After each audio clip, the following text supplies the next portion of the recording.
Hamas के political leader को assassinate कर दिया गया। ये असैसिनेशन होती है ईरान में। वो ईरान में मौजूद थे क्योंकि ट्यूसडे वाले दिन वहां पे प्रेसिडेंशियल सेरेमनी थी और उस प्रेसिडेंशियल सेरेमनी को उन्होंने अटेंड करना था, क्योंकि जब इब्राहिम रईसी की डेथ होती है तो ईरान में इलेक्शंस होते हैं और नया प्रेसिडेंट ईरान का सामने आता है, और इसीलिए वो वहां पे मौजूद थे। उन्होंने प्रेसिडेंशियल सेरेमनी को अटेंड किया और फिर वेंसडे सुबह मॉर्निंग में न्यूयॉर्क टाइम्स जो है ये खबर ब्रेक करता है कि इस्माइल हानिया, जो कि हमास के पॉलिटिकल लीडर थे, पॉलिटिकल चीफ थे, उनको असैसिनेट कर दिया गया है। असैसिनेशन की जैसे ही न्यूज ब्रेक होती है उसके फौरन बाद जो ईरानियन रेवोल्यूशनरी गार्ड कॉर्प्स है, जाहिर है वो सारे प्रोसेस के ऊपर इन्वेस्टिगेशन शुरू करती है। किसी की तरफ से स्टेटमेंट नहीं दी जाती कि कौन इस असैसिनेशन में इन्वॉल्व है। पर्टिकुलरली जो ईरानियन रेवोल्यूशनरी गार्ड कॉर्प्स है उन्होंने कहा है कि भी हम इन्वेस्टिगेशन कर रहे हैं, फिलहाल हम किसी भी तरह का कोई कमेंट नहीं कर सकते। दूसरी तरफ जो पहला ब्लेम गया या फिर जो सस्पेक्ट है वो इसराइल है। हमास जो ग्रुप है, हमास ग्रुप की तरफ से ये वाजे कह दिया गया कि इसमें इसराइल इन्वॉल्व है, यानी कि this was basically Zionist red उन्होंने कहा है, और इसराइल की तरफ से ये असैसिनेशन अटेम्प्ट जो है, असैसिनेशन की गई है। दूसरी तरफ जो इसराइल की मिनिस्ट्रीज हैं या फिर इसराइल की गवर्नमेंट है, बेंजामिन नेतन्याहू ने अपनी कैबिनेट को मना कर दिया कि आपने किसी भी तरह का कमेंट नहीं करना इस असैसिनेशन के ऊपर। अगर इस्माइल हानिया की हम बात करें तो जो निगोसिएशन प्रोसेस इसराइल के साथ चल रहा था उसमें जो है ये मेजर पॉलिटिकल स्टेक होल्डर थे, ये लीड कर रहे थे।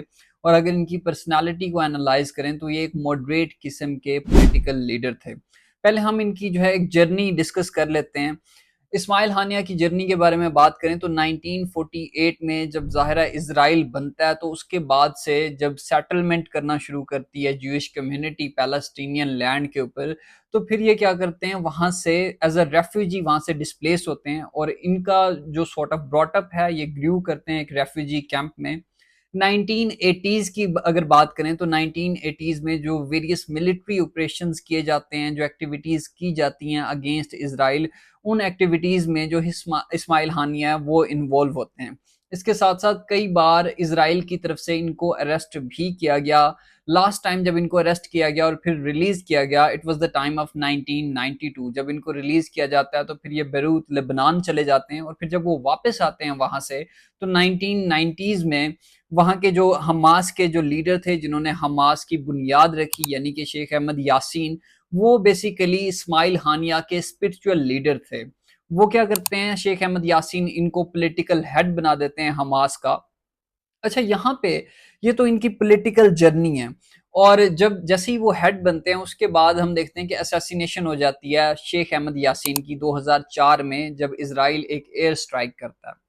उसके बाद से जो रोल है इस्माइल हानिया का वो जो है हमें बढ़ता हुआ दिखाई देता है। इवेंचुअली फिर 2018 में हम देखते हैं कि वो कतर में शिफ्ट हो जाते हैं, अपना ऑफिस उनका वहां पे शिफ्ट हो जाता है, और तब से लेके अब तक जो हमास की जितनी एक्टिविटीज हैं उन सारी एक्टिविटीज को जो इस्माइल हानिया है वो लीड करते हुए दिखाई दे रहे हैं। दूसरा जो पॉइंट है हमारे पास वो ये है कि सबसे ज्यादा जो सस्पेक्ट है, जाहिरा जो ब्लेम किया जाएगा हमास की तरफ से, कहा जा रहा है कि इसराइल इन्वॉल्व है। किसी हद तक उसमें सच्चाई भी हो सकती है, उसके लिए हमारे पास कुछ सपोर्टिंग आर्ग्यूमेंट्स हैं। सपोर्टिंग आर्ग्यूमेंट्स में अगर मैं बात करूं, पहला जो आर्ग्यूमेंट है हमारे पास, इसराइल की एक हिस्ट्री है इस तरह की असैसिनेशन की, डिफरेंट पॉलिटिकल लीडर्स की। दूसरा ये कि ये जो असैसिनेशन की गई है इस्माइल हानिया की, इससे ठीक एक दिन पहले एक एयर स्ट्राइक की जाती है, और हिजबुल्लाह के जो पॉलिटिकल लीडर हैं, जो मिलिट्री लीडर हैं, शकूर, फवाद शकूर, उनके खिलाफ ये असैसिनेशन अटेम्प्ट की जाती है, एक एयर स्ट्राइक की जाती है, लेकिन अभी तक कंफर्म नहीं हुआ कि लाइक ही इज अलाइव और नॉट।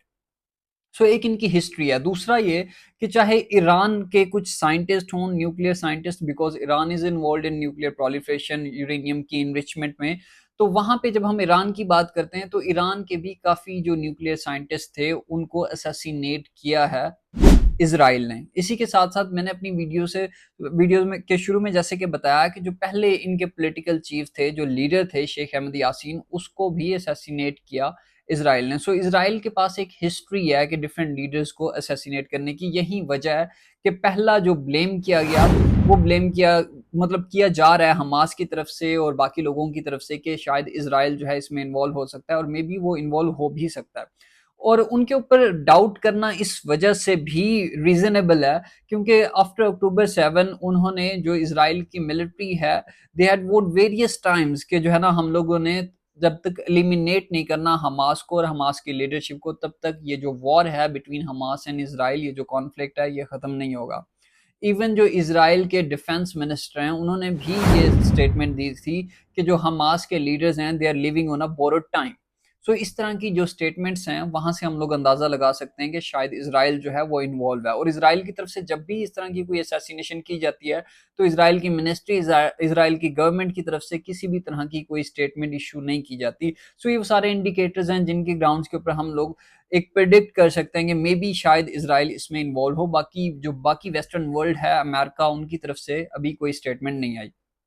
अब ये देख लेते हैं कि ये जो अटेम्प्ट की गई है, ज़ाहिर है इसकी इम्प्लीकेशंस तो आएंगी ना। पहली जो इम्प्लीकेशन आएगी वो ये होगी कि जैसे मैंने बताया कि पीस प्रोसेस, जो निगोशिएशन प्रोसेस जो है वो जारी था हमास के दरमियान, इसराइल के दरमियान, वो निगोशिएशन जो है वो अब अफेक्ट होंगी क्योंकि इस्माइल हानिया जो कि एक मॉडरेट पॉलिटिकल लीडर थे, ये मेन फिगर थे उस सारी की सारी निगोशिएशन का। सो पहली इम्प्लीकेशन तो हमारे पास ये आएगी। दूसरी जो इम्प्लीकेशन आएगी ज़ाहिर है वो इंटरनेशनल फाइनेंशियल मार्केट्स जो हैं वो डिस्टर्ब हुई हैं इससे। इवन जब उनकी डेथ की न्यूज़ जो है हमारे सामने आती है उसके ठीक 4 घंटे बाद फाइनेंशियल मार्केट्स में हम देखते हैं कि 1.5% जो क्रूड ऑयल की प्राइसेस हैं वो बढ़ जाती हैं, गोल्ड की जो प्राइसेस हैं वो बढ़ जाती हैं। सो दूसरी जो इम्प्लीकेशन हमारे पास होगी वो इंटरनेशनल फाइनेंशियल मार्केट्स के हवाले से होगी। तीसरी इम्प्लीकेशन ये हो सकती है कि जब से ईरान के नए प्रेसिडेंट आते हैं तब से हमने देखा कि ईरान का स्टांस थोड़ा सा चेंज होता हुआ दिखाई दे रहा था, यानी कि हार्ड अप्रोच से सॉफ्ट अप्रोच की तरफ वो आ रहे थे और like they were willing to engage with the western world and with the America of course. So अब क्या है कि वहाँ के जो प्रेसिडेंट हैं उन्होंने कहा था कि हम लोग इंगेज करने के लिए तैयार हैं इंटरनेशनल कम्युनिटी को अपने साथ। सो हो सकता है कि वो जो एक स्टांस था, वो जो सॉफ्टर स्टांस ईरान की तरफ से ऑफर किया जा रहा था, अब दोबारा से जो टाइज हैं इनके दरमियान वो डिटेरियोरेट होते हुए हमें नजर आएंगे। इसके साथ साथ जो कॉन्फ्लिक्ट है वो एस्केलेट कर सकता है बिकॉज अगर हमास किसी तरह का रिटेलिएटरी मेजर लेता है तो ऑब्वियसली वो जो कॉन्फ्लिक्ट है वो एस्केलेट करेगा और रीजन जो है इसी तरीके से आपको डिस्टर्ब दिखाई देगा, डेवास्टेटिव किस्म का दिखाई देगा। इसके साथ साथ जो एक और इम्प्लीकेशन आ सकती है वो ह्यूमैनिटेरियन क्राइसिस जो है वो आपको कंटिन्यू होता हुआ नजर आएगा। सो ये इसकी इम्प्लीकेशंस आ सकती हैं इस डिसीजन की।